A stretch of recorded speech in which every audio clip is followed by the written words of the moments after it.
Okay guys, we just finished up our workbench for our shop and it turned out amazing. We used a golden oak stain for the plywood and the 2x4s.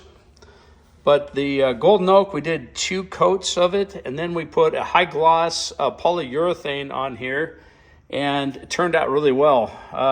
2 coats of the polyurethane, and it actually looks absolutely amazing.